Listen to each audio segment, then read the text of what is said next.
Everyone, so this video is about mains 2024 preparation. अभी सब prelims के मोड में स्विच होते जा रहे हैं, लेकिन एक चीज़ मैं यहाँ क्लैरिफाई कर दूँ कि if you will not clear the mains examination then there is no point in clearing prelims examination of 2024. It looks far away but not so far. This is the theme of the mains exam 24. देखो time कितना बचा है। जनवरी फरवरी है हमारे पास और जून जुलाई अगस्त है। सितंबर में हमारा मेंस है, तो रफली हमारे पास 150 डेज़ हैं। वो भी जब 150 डेज़ हैं जब हम जनवरी और फरवरी मेंस को प्रिपेयर कर रहे हैं। अदरवाइज़ पीपल यहाँ पे सिर्फ प्री का पढ़ते रहते हैं। टोटल टॉपिक्स हमारे पास 15 मेन जो टॉपिक्स मेंस में मेंशन है, 2 ऑप्शनल।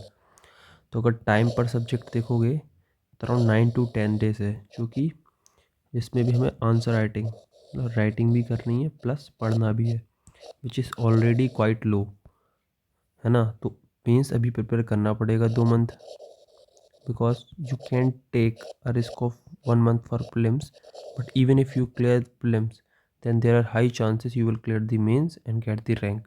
ठीक है, अल्टीमेट एम होना चाहिए रैंक लेना। आप बहुत नैरो सोचते हैं कि आप प्रीलिम्स प्रिपेयर कर लें, सिर्फ प्रीलिम्स निकल जाएगा तो आपका सब कुछ तैयार हो जाएगा, ऐसा नहीं है। You have to separately prepare the mains and mains is the ultimate game, सबको पता है। टॉपर भी इस टाइम पर सिर्फ मेंस पढ़ते हैं। That is when you study mains up to February, तब जाके आप 9 to 10 डेज़ में कर सकते हैं। ठीक है, if not prepared only 100 days left. अगर आप अभी प्रिपेयर नहीं करेंगे तो आपके पास बस 100 दिन बचेंगे, 17 सब्जेक्ट रहेंगे। 5 to 6 डेज़ पर सब्जेक्ट इज़ नॉट इनफ। उसमें ऑप्शनल के 2 पेपर हैं जो अपने आप में बहुत बड़े हैं, जिनका रिवीजन और राइटिंग है ना, it is impossible in 10 days. ठीक, और आप 20 डेज़ देंगे तो आप किसी और टॉपिक पे कॉम्प्रोमाइज़ करेंगे, which is also not good. ठीक है, जब मैं मिनिमम 10 आवर्स अभी से बोल रहा हूँ, तब जाके स्ट्रेटजी में बता रहा हूँ वो मिनिमम, तो सोचो कितना प्रेशर है, टाइम क्रंच बहुत है। व्हाट टू डू देन, करना क्या है फिर? First of all prepare your optional before hand in these 2 month. सबसे पहले ऑप्शनल पे काम करो, एटलीस्ट 4 घंटा उसको पढ़ना है। फिर GS4 के नोट्स और रिवीजन 2 बार पर डे करोगे तो आप 1 महीने में उसके शॉर्ट नोट्स बना लोगे। ये आपको 1 महीने करना है। फिर नेक्स्ट मंथ में आपको basic static topic of 2 hours पर डे करने हैं, जैसे कि E tech and the aid of farmer, जिसमें डायरेक्ट क्वेश्चन आता है। ठीक है, then investment model, cyclone tsunami volcanism, art and culture, temple architecture, Sangam, Buddhist literature, और भी टॉपिक्स हैं जो कि बहुत स्टैटिक हैं, जैसे PDS, मतलब इस पे डायरेक्ट क्वेश्चन बन जाता है ना। देन जो क्या ना हमारी बैकवर्ड एंड फॉरवर्ड लिंकेजेस हैं, बैकवर्ड एंड फॉरवर्ड लिंकेजेस, तो उन पे डायरेक्ट क्वेश्चन बन जाता है। एनर्जी, पोर्ट, रोड, रेलवेज पे क्वेश्चन। तो टोटल टाइम आप यूटिलाइज कर रहे हो 4 hours for optional, 2 hours for the general topics, total 6 hours आप मेंस को दोगे। 3 आवर्स आप प्रीलिम्स का कोई भी स्टैंडर्ड सोर्स पढ़ोगे। संडे को उसका टेस्ट है ना, और उसका रिवीजन करोगे, दैट इज़ मस्ट। और 1 आवर आप करंट को पर डे दोगे अभी।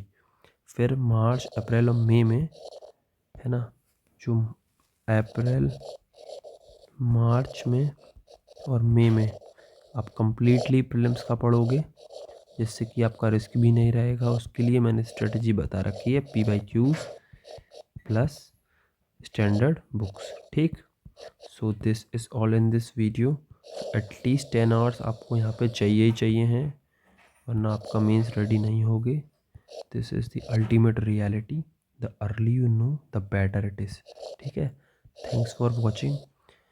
मेरा पहले से एम क्लियर है कि this channel is for true guidance. ठीक है, ट्रू गाइडेंस यहाँ पे मैं दूंगा, कोई फालतू की बात नहीं, because I have failed 2023 mains, so I know कि प्रीलिम्स निकाल के अगर आप मेंस भी क्लियर नहीं करते हैं then you come back to zero again and there is no point in boosting out of your prelim success. ठीक है, so this is all in this video. hopefully you understand the aim. If you have the doubts like what source to be followed, if you want to ask source, then please type in the comment box so that I can come with a short video on that particular GS paper or optional paper. My optional was sociology, so if your optional other, then you can see the topper video. Even for the sources you can follow the topper videos. But I would like to say that if you have specific doubt related to the source, like how to follow a particular source which is essential, then you can ask in the comment box. So thank you for watching this video, and please study mains this time, clear the whole process in a one go. All the best to everyone, and do like, share and subscribe if you like my content. Thanks for watching.